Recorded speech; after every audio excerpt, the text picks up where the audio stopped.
అహంకారంతో, ఆడంబరంతో చేసేటువంటి పూజలు ఎన్నటికీ ఫలితాన్ని అందించవని, మన ఆచారాలు పాటించాలి అన్న మనసు ఉన్నప్పుడు మార్గం దానంతట అదే లభిస్తుందని, అత్తాకోడళ్ల మధ్య సఖ్యత ఉండాలన్న నీతిని బోధిస్తూ, భగవంతుణ్ణి కొలుచుకోవడానికి కావలసింది శ్రద్ధే కాని ఆడంబరం కాదని సూచిస్తుంది ఈ కథ.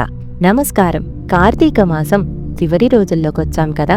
కార్తీక మాసం చివరి రోజు మనం తెలుసుకోవాల్సినటువంటి కథ ఉంది. ఆ కథే ఈ కథ. అదేవిధంగా ఈరోజు బ్రహ్మముహూర్తంలో లేచి నదీ స్నానం ఆచరించి అరటి దొప్పల్లో దీపాలు వదలడం, ఈరోజు బ్రాహ్మణునికి స్వయం పాకం కానీ దీపం కానీ దానంగా ఇవ్వాలి అని సూచిస్తున్నారు పండితులు. ఇలా చేయడం ద్వారా కార్తీక మాసంలో మనం ప్రతిరోజు దీపాలు వెలిగించకపోయినా, పూజలు చేయకపోయినా ఈ ఒక్కరోజు చేయడం ద్వారా తగిన ఫలితాలు లభిస్తున్నాయి అని చెబుతున్నారు. ఇక మనం కథలోకి వెళ్దామా? అనగనగా ఒక ఊరు. ఆ ఊరిలో ఒక ఉమ్మడి కుటుంబం ఉండేది. ఆ కుటుంబంలో 5 కోడళ్ళు ఉండేవారు. వారందరిలో చిన్న కోడలైన పోలీకి చిన్నప్పటి నుండే పూజలన్నా వ్రతాలన్నా మహా ఆసక్తి ఉండేది. పోలి పెళ్లికి ముందు తనకి పూపులు కోయడమన్నా, పూజలు చేయడమన్నా, భగవంతుని ధ్యానంలో గడపడమన్నా కూడా చాలా ఆసక్తిగా చేసేది. పెళ్ళయిన తర్వాత తనకి కొన్ని ఇబ్బందులు మొదలయ్యాయి. దానికి కారణము తన అత్తగారు. అత్తగారికి తానే గొప్ప భక్తురాలు అన్న అహంకారం చాలా ఉండే. కానీ పోలి కూడా తనకంటే ఎక్కువగా పూజలు చేస్తుంది. ఊర్లో వారందరూ కూడా పోలే చాలా భక్తురాలు అని అంటున్నారు అన్న ఈర్ష ఆ అత్తగారిలో మొదలైంది. కనుక పోలిని ఎలా అయినా కూడా పూజలు చేయనివ్వకూడదు అని సంకల్పించుకుంది ఆ అత్తగారు. అందుకని కార్తీక మాసం రాగానే చిన్న కోడలిని కాదని మిగతా కోడళ్ళని తీసుకుని నదీ స్నానానికి బయలుదేరేది. అక్కడ తన కోడళ్లతో కలిసి నదీ స్నానం చేసి దీపాలను వెలిగించుకొని వచ్చేది. ఈలోగా కోడలి ఎక్కడ దీపం పెడుతుందోనన్న అనుమానంతో దీపం పెట్టేందుకు కావలసిన సామాగ్రి ఏది కూడా ఇంట్లో లేకుండా జాగ్రత్త పడి మరీ బయలుదేరేవారు ఆ అత్తగారు. కార్తీక మాసంలో పోలి దీపం పెట్టకుండా ఉండేందుకు అత్తగారు చేసిన ప్రయత్నాలు సాగనే లేదు. పెరట్లో ఉన్న పత్తి చెట్టు నుండి కాసింత పత్తిని తీసుకొని దానితో వత్తిని చేసేది పోలి. ఇక కవ్వానికి ఉన్న వెన్నను రాసి దీపాన్ని వెలిగించేది. ఆ దీపం కూడా ఎవ్వరికీ కనిపించకుండా ఉండేందుకు దానిమీద ఒక బుట్టని బోర్లించేది.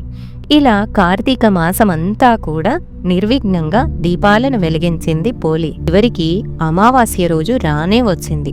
కార్తీక మాసం చివరి రోజు కాబట్టి ఆ రోజు కూడా నదీ స్నానం చేసి ఘనంగా కార్తీక దీపాలను వదిలేందుకు ఆ అత్తగారు మిగతా కోడళ్లతో సహా బయలుదేరారు. వెళుతూ పోలి ఆ రోజు కూడా దీపాలను పెట్టే తీరిక లేకుండా ఇంటి పనులన్నీ అప్పగించి పూజకు కావలసిన సామాగ్రిని దాచిపెట్టి మరీ వెళ్ళింది. కానీ పోలి ఎప్పటిలాగానే ఇంటి పనులను చకచకా ముగించేసుకొని కార్తీక దీపాన్ని వెలిగించుకుంది. ఎన్ని అవంతరాలు వచ్చినా, ఎంత కష్టసాధ్యమైనా కూడా ధర్మాచరణ చేసిన పోలిని చూసి దేవదూతలకు చాలా ముచ్చటేసింది. వెంటనే ఆమెను బొందితో స్వర్గానికి తీసుకెళ్లేందుకు విమానం దిగివచ్చింది. అప్పుడే ఇంటికి చేరుకుంటున్న అత్తగారు, ఆమె కోడళ్ళు ఆ పుష్పక విమానాన్ని చూసి అది తమ కోసమే వచ్చిందనుకొని మురిసిపోయారు. కానీ అందులో పోలి ఉండేసరికి హతాశులయ్యారు. ఎలాగైనా ఆమెతో పాటుగా తాము కూడా స్వర్గానికి వెళ్ళాలనుకునే ఆత్రంలో పోలి కాళ్లను పట్టుకుని వేళ్లాడే ప్రయత్నం చేసినా కూడా ఉపయోగం లేకపోయింది. విమానంలోని దేవదూతలు పోలికి మాత్రమే స్వర్గానికి చేరుకునేంతటి నిష్కలమైన మనస్సు ఉందని చెబుతూ వారిని కిందికి దించేశారు. ఇలా పోలి తన బొందితో స్వర్గానికి చేరుకుంది.